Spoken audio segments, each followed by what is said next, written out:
নমস্কাৰ বন্ধুসকল, এটা নতুন ভিডিঅ'লৈ আপোনালোকক স্বাগতম জনাইছোঁ আৰু আশা কৰিছোঁ আপোনালোকে ভিডিঅ'টো শেষলৈকে চাব, কিয়নো আজি ভিডিঅ'টো বহুত ভাল হ'ব চাবলৈ। আৰু সকলোতকৈ চৰ্চাৰ বিষয়টোৰ বিষয়ে ইণ্ডিয়া পাকিস্তানৰ মেটচ। ৱৰ্ল্ড কাপ বুলিলে এটা কথাই আমি সৰুৰ পৰা মনলৈ আহে যে ইণ্ডিয়া আৰু পাকিস্তানৰ মেটচখন কেতিয়া হ'ব আৰু খেলখন আমি কেতিয়া চাবলৈ পাম। আজি সেই অপেক্ষাৰ অন্ত পৰিলে। আজি 3টা বজাৰ পৰা আমি খেলখন চাবলৈ পাম। আজি খেলখন অল্ড ট্ৰেফৰ্ড গ্ৰাউণ্ডত অনুষ্ঠিত হ'ব, কিন্তু এটাই আমি আশা কৰিছোঁ যে আজি বৰষুণ নিদিয়ক খেলখনত, কিয়নো ইণ্ডিয়া পাকিস্তানৰ মেটচখন চাবলৈ সকলোৱে আশাৰে বাট চাই থাকে বহুত দিনৰ পৰা। আজিকালিতো ইণ্ডিয়া পাকিস্তানৰ কোনো শৃংখলা নহয়, অকল ৱৰ্ল্ড কাপতহে বা এছিয়া কাপত তেনেকুৱা ICC টুৰ্ণামেণ্টতহে তেওঁলোকে খেলিবলৈ পায় দুটা দলে। পাকিস্তান আৰু ইণ্ডিয়াই আজিলৈকে ৱৰ্ল্ড কাপৰ ইতিহাসত ছবাৰ মুখামুখি হৈছিল আৰু সেই 6খন খেলতেই ইণ্ডিয়াই জয়ী হ'বলৈ সক্ষম হৈছিলে। পাকিস্তানে এখনো খেল আজিলৈকে জয়ী হ'ব পৰা নাই ইণ্ডিয়াৰ বিৰুদ্ধে ৱৰ্ল্ড কাপত। কিন্তু আজি সেই 6খন যে জিকি আছে, সেইখন 7খনলৈ বহাব টীম ইণ্ডিয়াই, নে পাকিস্তানে প্ৰথমটো জয় পাব টীম ইণ্ডিয়াৰ বিৰুদ্ধে ৱৰ্ল্ড কাপত। 6খন খেলৰে 5খনতে ইণ্ডিয়াই প্ৰথম বেটিং কৰিছিলে আৰু একমাত্ৰ এখন খেলতহে ইণ্ডিয়াই চেজিং কৰি জিকিবলৈ সক্ষম হৈছিলে। আৰু আজিৰ খেলখনত টছটোৱে বহুত গুৰুত্ব পাব, কিয়নো যদি বৰষুণ খেলখন অনুষ্ঠিত হৈ থকাৰ মাজত বৰষুণ আহে তেতিয়া চেজিং কৰা দলৰ সুবিধা হয়, আৰু যদি ইণ্ডিয়াই টছত জয়ী হৈ প্ৰথম বেটিং কৰে জয় নিশ্চিত। যদি বৰষুণে বাধা বিঘিনি নঘটায় খেলখনৰ ইণ্ডিয়াৰ বেটিঙলৈ ৰোহিত শৰ্মা সুন্দৰ ফৰ্মত আছে। আৰু এটা বেয়া খবৰ যে শিখৰ ধাৱন আঘাতপ্ৰাপ্তৰ কাৰণে আজি খেলখনতো খেলিব নোৱাৰে। তেওঁৰ জেগাত KL ৰাহুলে অপেনিং কৰিব আৰু 3 নম্বৰতে আহিব বিৰাট কোহলি। প্ৰথম 3জনৰে ফৰ্ম সুন্দৰ আছে, সেইকাৰণে প্ৰথম 3জনে ৰান কৰাটো যথেষ্ট বাধ্যতামূলক হৈ পৰিব। কিন্তু ইংলেণ্ডত আপোনালোকে জানেই, প্ৰথমতে এঘণ্টামান বল ধুনীয়া ছুইং কৰে আৰু বলিং কৰিব, নতুন বলেৰে বলিং কৰিব মহম্মদ আমিৰে।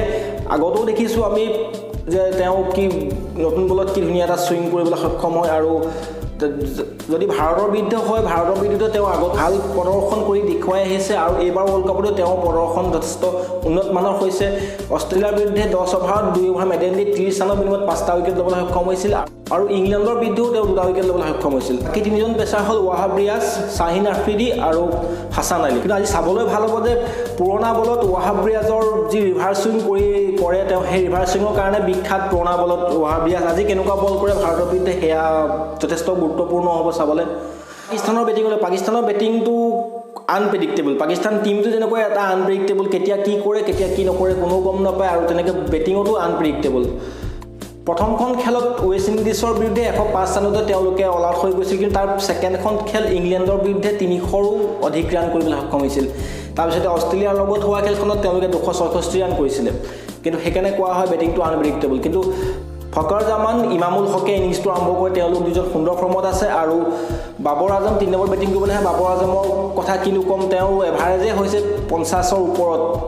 আৰু পাকিস্তানৰ বেটিঙত বাবৰ আজমৰ মুখ্য ভূমিকা গ্ৰহণ কৰে। তাৰপিছত আহি যায় শ্ব'য়েব মালিক আৰু কেপ্টেইন সৰফৰাজ খান। কেপ্টেইন সৰফৰাজ খানো ধুনীয়া ফৰ্মত আছে, সেইদিনা আগৰখন খেলত দেখুৱালে তেওঁ, কিন্তু খেলখনত জয়ী কৰাব নোৱাৰিলে অষ্ট্ৰেলিয়াৰ বিৰুদ্ধে, কিন্তু তেওঁ ধুনীয়া এটা ইনিংছ খেলি যায়। আজি কোহলিৰ কাৰণে এটা বহুত কঠিন কাম হ'ব, কিয়নো শিখৰ ধাৱন আঘাতপ্ৰাপ্ত হোৱাৰ বাবে KL ৰাহুলে অপেনিং কৰিব, কিন্তু 4 নম্বৰত কোনে খেলিব আজি? জয় শংকৰে চান্স পাব নে দিনেশ কাৰ্তিকে চান্স পাব, সেয়াও চাবলৈ ভাল হ'ব।